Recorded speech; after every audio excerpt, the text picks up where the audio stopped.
достар, сіздермен Айжан. Сіздерді бүгінгі өзімнің арнамда көргеніме қуаныштымын. Осы влогта өзімнің жазғы демалысымды қалай өткізіп жатқанымды, қызықты кездерді түсірген болатынмын. Егер қызық болса, онда видеомызды бастаймыз. Астана қаласында Марат Умаровтың «Никогда не сдавайся» тақырыбында мастер-класс Казгю университетінде өткен еді. Өте қызықты және керемет өткен мастер-класстардың бірі. Осы мастер-класста соңында Сон Паскаль келіп, өлең айтқан болатын.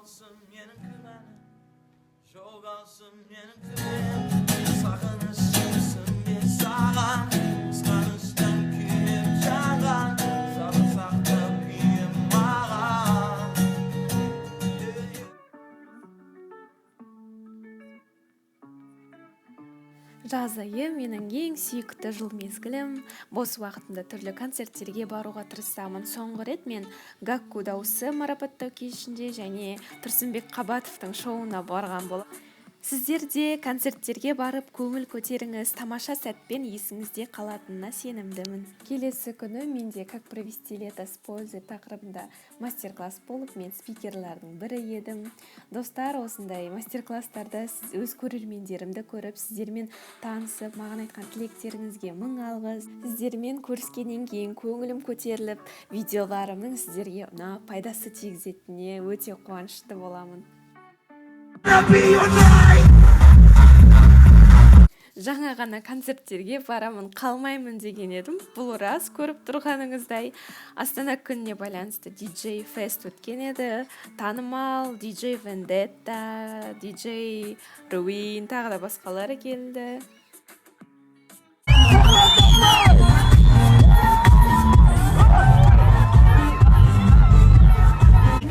C'était super.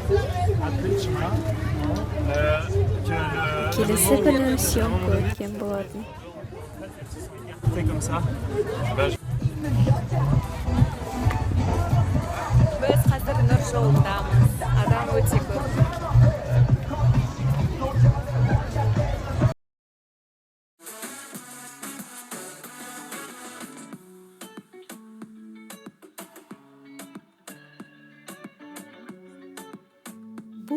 Таныдыңыздар ма? Бұл мен жұмыста отырған кезім еді.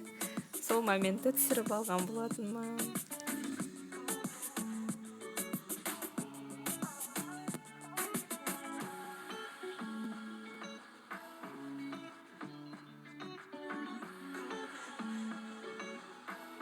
Тек Астанада ғана тән құбылыс, жаз айында осындай бұршақ араласқан жаңбыр жауы мүмкін. Таңғаларлық еш нәрсе жоқ. Сәлем достар, біз қазір әпкемнің тойында болдық.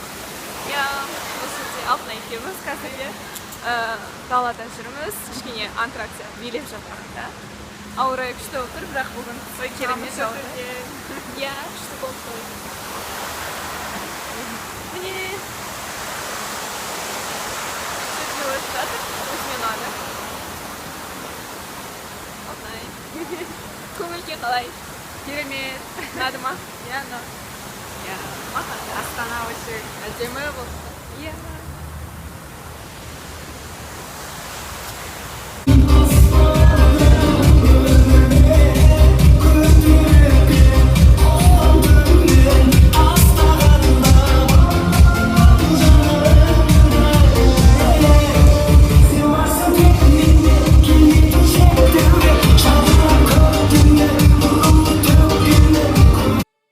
Жаңа көрген бұл қыз ұзату той еді. Енді Петропавл қаласында үйлену тойы өтетіндіктен Қазақстанның солтүстігіне жол жүріп баратырмыз.